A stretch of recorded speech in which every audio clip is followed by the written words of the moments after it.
Okay, let's rock and roll. Hopefully the audio is coming through very nicely. Second video here.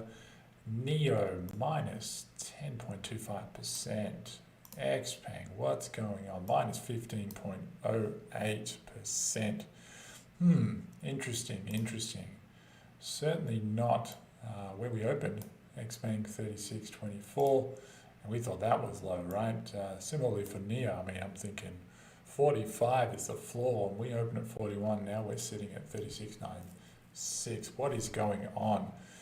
Do we think it's the bond yields? Okay, well, this is quote unquote aftermarket bond yields. This is pretty much real time for us here. Up 0.53, but we know it was down on the day. Don't think it's the bond yields that caused us the heartburn today. And geez, nearly heart attack, shall we say. So what was it? What is happening in the market, particularly if you notice with some of these Chinese stocks, Chinese tickers, XPENG, Li, NIO, BABA, JD. Okay, US SEC begins rollout of a law aimed at delisting Chinese firms. Interesting. Getting old here, but seems to be deja vu. I thought this all happened a few months back. Let's read on. Okay, Washington, Reuters, the top US securities regulator on Wednesday adopted measures that would kick foreign companies off American stock exchanges if they do not comply with US auditing standards and require them to disclose any governmental affiliations. All right then.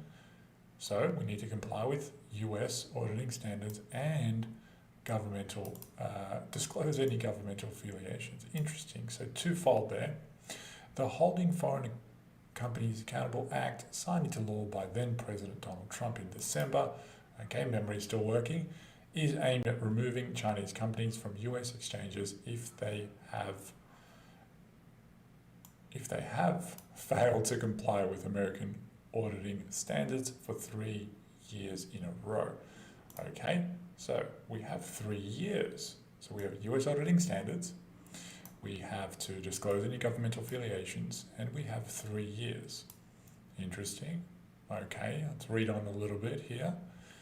The rules also require firms prove to the SEC they are not owned or controlled by any entity or foreign government, and to name any board members who are Chinese Communist Party officials, the SEC said in a statement. Okay, so that makes some sense.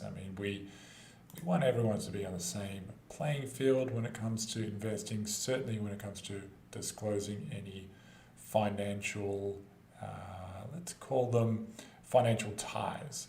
And as we know, I think it was last week, the US and China did have a meeting. Didn't go too well. A little bit of finger pointing, a little bit of, shall we say, very, very tight, interesting conversations. I think not a good start, but that's okay. Let's read on here a little bit. Again, me reading this for the first time. Oh, here we go. Last week in Alaska, the two countries held their first high-level meeting under President Joe Biden's administration, with both sides leveling sharp rebukes of the other's policies. Yeah, I thought that's what happened there. I think there was some humanitarian type of things that got brought up. I think similar sort of deal going on now between China and Europe. There's some things coming up. We won't get into that political debate at the moment. Okay, so this sounds more plausible as to why NIO, XPENG, Li, BABA, so on and so forth, really took a dive today. So what do we do? All right, well, what can we do? We go to the NIO Investor Relations page. We can contact their Investor Relations. Might be a good way for us to ask them what's going on. Are you compliant? Do you plan to be compliant in these next 3 years? It'll be very interesting. They potentially should issue some type of statement, and by they I mean NIO, XPENG, so on and so forth, if they can and are allowed to, of course. Now, there's a lot to unwrap here. do have to head off to dinner here, but I mean, there's a lot to unwrap because NIO, XPENG, Li are going for dual listing at the Hong Kong exchange. That does have certain implications here. There's a bit of a tie-in. If companies do get delisted from the New York Stock Exchange, they pretty much automatically convert over to their Hong Kong counterparts, accounting for stock splits, of course. So if you have one share of NIO, it'll probably get around 8 shares on the Hong Kong exchange. So it's very, very interesting, very timely that they are also filing on the Hong Kong exchange. So anyhow, we can contact investor relations if you are quite keen. You can also look through quarter results and see how they do handle their financial reporting. I believe that their auditor of choice is PricewaterhouseCoopers, PwC. We know that's a global entity headquartered out of the US, I believe, and of course do have subsidiary or other such, call them satellite offices around the world. So each satellite office or satellite entity is registered within that specific company or country rather, not company. All right, well, just did a very brief Google here. NIO stock puts delisting scare in the rearview mirror. Okay, well, this was from January 8th, 2021. Okay, so what do we have here? Threat delisting is scary, so I can understand why many, yep, that's exactly what happened today. Many investors did run for the exits here. Knee-jerk reaction, yep. Okay, this is some bullish type of talk. All right, here we go, about delisting. The elephant in the room and the reason why NIO stock took a hit in November and December is the threat of delisting, and now March, of course. Yes, it could happen under the Holding Foreign Companies Accountable Act, which passed in December. However, once the process kicks off, and it has kicked off today, Chinese companies have 3 years to comply with the US audit requirements before being delisted. All right, so nothing new there. We kind of knew all of that. So what is this compliance? Well, if we head over here, if we go to pcaobus.org, and if you click the search here, you can type in NIO, you'll be taken to this page. So PCAOB is effectively the auditing party for the auditors.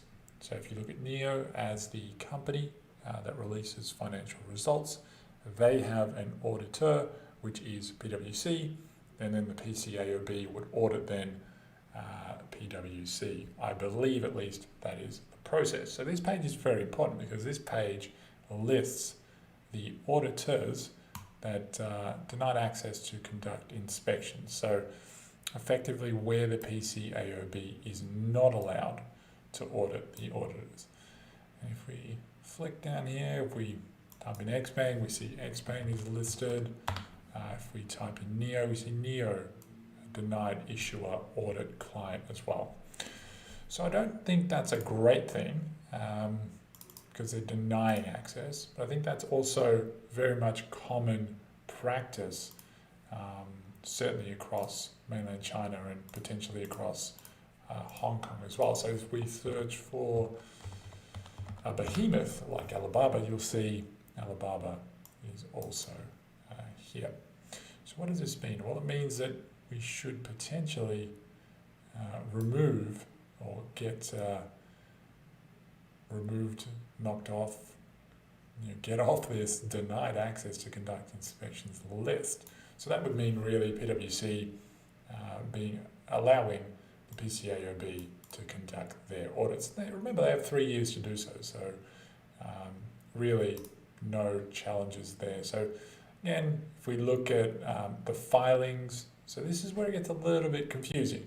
So each, you can see each year they do a Form AP filing. This Form AP filing is effectively the auditing party. And remember, the auditing party, which is PwC, Zhongchan LLP, is the one submitting. And these guys are, in fact, accredited. So Kevin Song is an engagement partner rather, is accredited to provide this audit. But remember, this is only the first party audit. So this is effectively saying, hey, PCAOB, we have done an audit of NIO's financials as per PwC LLP's guidelines. Here is the AP filing, which is effectively suggesting that the audit is kosher, is in line with expectations. Now, the next step to this is where the PCAOB says, okay, Kevin, let's have a look at that audit you filed on June the 9th in 2020. Let's go through it and let's see if there are any amendments that need to be made. That's typically how the process flows, I think.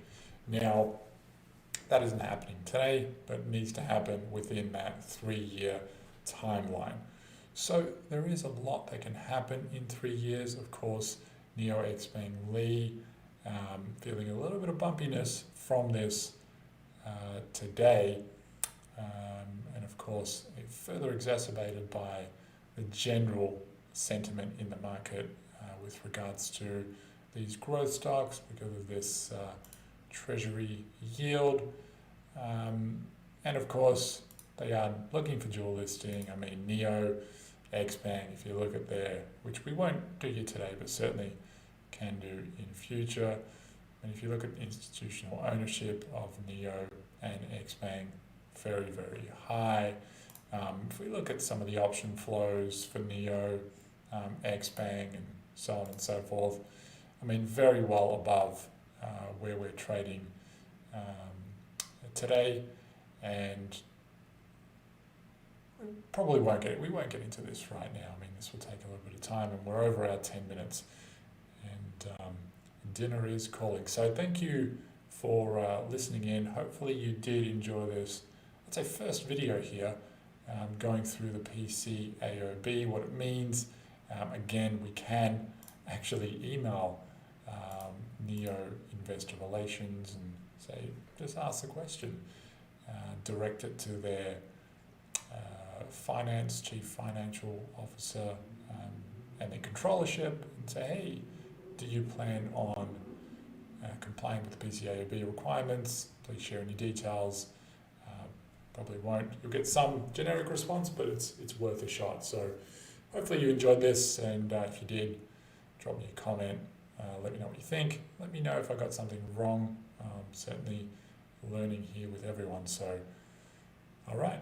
Have a great night.